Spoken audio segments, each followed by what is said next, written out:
जय श्री कृष्णा, जय श्री नारायण। दोस्तों, आज हम सुनेंगे श्रीमद् भागवत महापुराण कथा 10वें स्कंद उत्तरार्ध का 88वां अध्याय। इस अध्याय में आज हम सुनेंगे शिव जी का संकट मोचन। राजा परीक्षित ने पूछा, भगवान शंकर ने समस्त भोगों का परित्याग कर रखा है, परंतु देखा यह जाता है कि जो देवता, असुर अथवा मनुष्य उनकी उपासना करते हैं वे प्रायः धनी और भोग संपन्न हो जाते हैं, और भगवान विष्णु लक्ष्मीपति हैं, परंतु उनकी उपासना करने वाले प्रायः धनी और भोग संपन्न नहीं होते। दोनों प्रभु त्याग और भोग की दृष्टि से एक दूसरे से विरुद्ध स्वभाव वाले हैं, परंतु उनके उपासकों को उनके स्वरूप के विपरीत फल मिलता है। मुझे इस विषय में बड़ा संदेह है कि त्यागी की उपासना से भोग और लक्ष्मीपति की उपासना से त्याग कैसे मिलता है। मैं आपसे यह जानना चाहता हूँ। श्री सुखदेव जी कहते हैं, परीक्षित, शिव जी सदा अपनी शक्ति से युक्त रहते हैं। वे सत्व आदि गुण से युक्त तथा अहंकार के अधिष्ठाता है। अहंकार के तीन भेद है, वैकारी, तेजस और तामस। त्रिविध अहंकार से 16 विकार हुए, 10 इंद्रिया, 5 महाभूत और 1 मन। अतः इन सबके अधिष्ठात्री देवता में से किसी एक की उपासना करने पर समस्त ऐश्वर्य की प्राप्ति हो जाती है, परंतु परीक्षित, भगवान श्री हरि तो प्रकृति से परमेश्वर पुरुषोत्तम एवं प्रकृति गुण रहित है। वे सर्वज्ञ तथा सबके अंतःकरणों के साक्षी है। जो उनका भजन करता है वह स्वयं ही गुणातीत हो जाता है। परीक्षित, जब तुम्हारे दादा धर्मराज युधिष्ठिर अश्वमेध यज्ञ कर चुके, तब भगवान से विविध प्रकार के धर्मों का वर्णन सुनते समय उन्होंने भी यही प्रश्न किया था। परीक्षित, भगवान श्री कृष्ण सर्वशक्तिमान परमेश्वर है। मनुष्यों के कल्याण के लिए ही उन्होंने यदुवंश में अवतार धारण किया था। राजा युधिष्ठिर का प्रश्न सुनकर और उनकी सुनने की इच्छा देखकर उन्होंने प्रसन्नतापूर्वक इस प्रकार उत्तर दिया था। भगवान श्री कृष्ण ने कहा, राजन, जिस पर मैं कृपा करता हूँ उसका सब धन धीरे धीरे छीन लेता हूँ। जब वह निर्धन हो जाता है तब उसके सभी संबंधी उसके दुख हकुल चित्त की परवाह न करके उसे छोड़ देते हैं। फिर वह धन के लिए उद्योग करने लगता है, तब मैं उसका प्रयत्न भी निष्फल कर देता हूँ। इस प्रकार बार बार असफल होने के कारण जब धन कमाने से उसका मन विरक्त हो जाता है, उसे दुख समझकर वह उधर से अपना मुंह मोड़ लेता है और मेरे प्रेमी भक्तों का आश्रय लेकर उनसे मेल जोल करता है। तब मैं उस पर अपनी अहेतुक कृपा की वर्षा करता हूँ। मेरी कृपा से उसे परम सूक्ष्म अनंत सच्चिदानंद स्वरूप परम ब्रह्मा की प्राप्ति हो जाती है। इस प्रकार मेरी प्रसन्नता, मेरी आराधना बहुत कठिन है। इसी से साधारण लोग मुझे छोड़कर मेरे ही दूसरे रूप अन्य देवताओं की आराधना करते हैं। दूसरे देवता आशुतोष हैं, वे झटपट पिघल पड़ते हैं और अपने भक्तों को साम्राज्य लक्ष्मी दे देते हैं।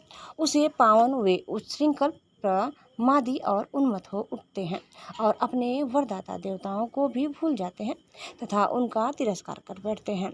श्री सुखदेव जी कहते हैं, परीक्षित, ब्रह्मा, विष्णु और महादेव ये तीनों शाप और वरदान देने में समर्थ हैं, परंतु इनमें महादेव और ब्रह्मा शीघ्र ही प्रसन्न या रुष्ट होकर वरदान अथवा शाप दे देते हैं, परंतु विष्णु भगवान वैसे नहीं है। इस विषय में महात्मा लोग एक प्राचीन इतिहास कहा करते हैं।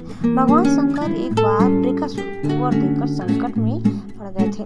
परीक्षित, वृकासुर शकुनी का पुत्र था, उसकी बुद्धि बहुत बिगड़ी हुई थी। एक दिन कहीं जाते समय उसने देवर्षि नारद को देख लिया और उनसे पूछा कि तीनों देवताओं में झटपट प्रसन्न होने वाला कौन है। परीक्षित, देवर्षि नारद ने कहा, तुम भगवान शंकर की आराधना करो, इससे तुम्हारा मनोरथ बहुत जल्दी पूरा हो जाएगा। वे थोड़े ही गुणों से शीघ्र प्रसन्न और थोड़े ही अपराध से तुरंत क्रोध कर बैठते हैं। रावण और बाणासुर ने केवल बंदीजनों के समान शंकर जी की कुछ स्तुतियां की थी, इसी से वे उन पर प्रसन्न हो गए और उन्हें अतुलनीय ऐश्वर्य दे दिया। बाद में रावण के कैलाश उठाने और बाणासुर के नगर की रक्षा का भार लेने से वे उनके लिए संकट में भी पड़ गए थे। नारद जी का उपदेश पाकर वृकासुर केदार क्षेत्र में गया और अग्नि को भगवान शंकर का मुख मानकर और शरीर का मांस काट कर उसमें हवन करने लगा। इस प्रकार 6 दिन तक उपासना करने पर भी जब उसे भगवान शंकर के दर्शन न हुए तब उसे बड़ा दुख हुआ। 7वें दिन केदार तीर्थ में स्नान करके उसने अपने भीगे बाल वाले मस्तक को कुल्हाड़े से काटकर हवन करना चाहा। परीक्षित, जैसे जगत में कोई दुखवश आत्महत्या करने जाता है तो हम लोग करुणावश उसे बचा लेते हैं, वैसे ही परम दयालु भगवान शंकर ने वृकासुर के आत्मघात के पहले ही अग्निकुंड से अग्निदेव के समान प्रकट होकर अपने दोनों हाथों से उसके दोनों हाथ पकड़ लिए और गला काटने से रोक दिया। उनका स्पर्श होते ही वृकासुर के अंग ज्यों के त्यों पूर्ण हो गए। भगवान शंकर ने वृकासुर से कहा, प्यारे वृकासुर, बस करो, बहुत हो गया। मैं तुम्हें वर देना चाहता हूँ, तुम मुंह मांगा वर मांग लो। अरे भाई, मैं तो अपने शरणागत भक्तों पर केवल जल चढ़ाने से ही संतुष्ट हो जाया करता हूँ, भला तुम झूठ मूठ अपने शरीर को क्यों पीड़ा दे रहे हो? परीक्षित, अत्यंत पापी वृकासुर ने समस्त प्राणियों को भयभीत करने वाला यह वर मांगा कि मैं जिसके सिर पर हाथ रख दूं वही मर जाए। परीक्षित, उसकी यह याचना सुनकर भगवान रुद्र पहले तो कुछ अनमने से हो गए, फिर हंसकर कह दिया, अच्छा ऐसा ही हो। ऐसा वर देकर उन्होंने मानो सांप को अमृत पिला दिया। भगवान शंकर के इस प्रकार कह देने पर वृकासुर के मन में यह लालसा हो आई कि मैं पार्वती जी को ही हर लूं। वह असुर शंकर जी के वर की परीक्षा लेने के लिए उन्हीं के सिर पर हाथ रखने का उद्योग करने लगा। अब तो शंकर जी अपने दिए हुए वरदान से ही भयभीत हो गए। वह उनका पीछा करने लगा और वे उनसे डरकर कांपते हुए भागने लगे। वे पृथ्वी, स्वर्ग और दिशाओं के अंत तक दौड़ते गए, परंतु फिर भी उसे पीछा करते देखकर उत्तर की ओर बढ़े। बड़े बड़े देवता इस संकट को टालने का कोई उपाय न देखकर चुप रह गए। अंत में वे प्राकृतिक अंधकार से परे परम प्रकाशमय बैकुंठ लोक में गए। बैकुंठ में स्वयं भगवान नारायण निवास करते हैं। एकमात्र वे ही उन सन्यासियों की परम गति है जो सारे जगत को अभयदान करके शांत भाव में स्थित हो गए हैं। बैकुंठ में जाकर जीव को फिर लौटाना नहीं पड़ता। भक्त भयहारी भगवान ने देखा कि शंकर जी तो बड़े संकट में पड़े हुए हैं, तब वे अपनी योग माया से ब्रह्मचारी बनकर दूर से ही धीरे धीरे वृकासुर की ओर आने लगे।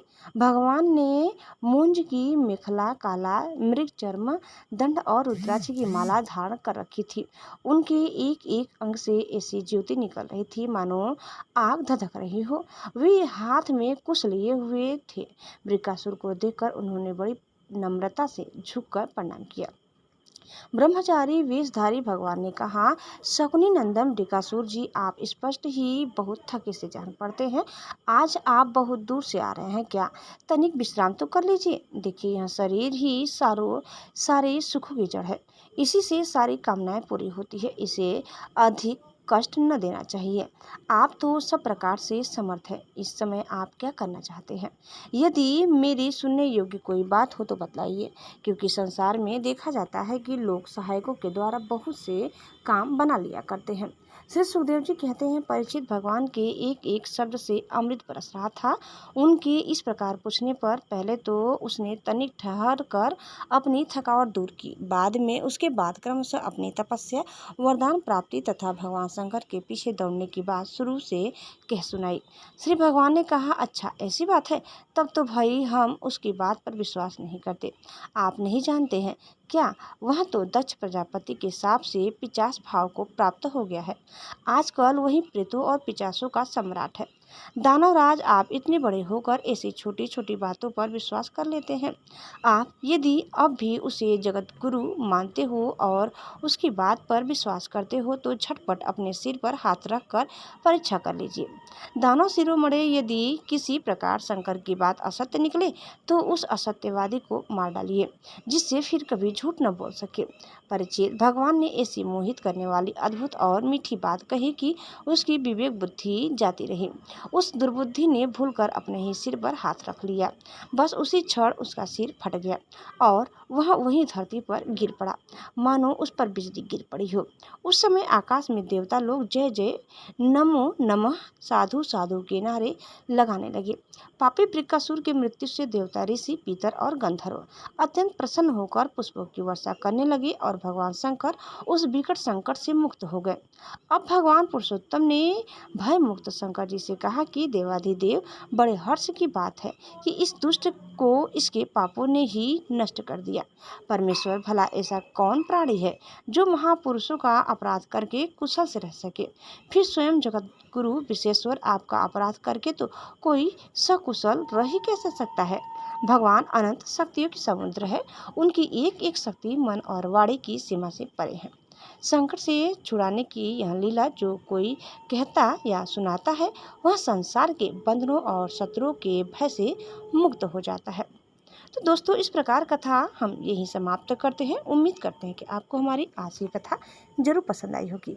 कैसी लगी कमेंट करके बताइए। चैनल में नए हैं तो प्लीज़ लाइक, शेयर और सब्सक्राइब करना न भूलें। धन्यवाद। जय श्री कृष्णा।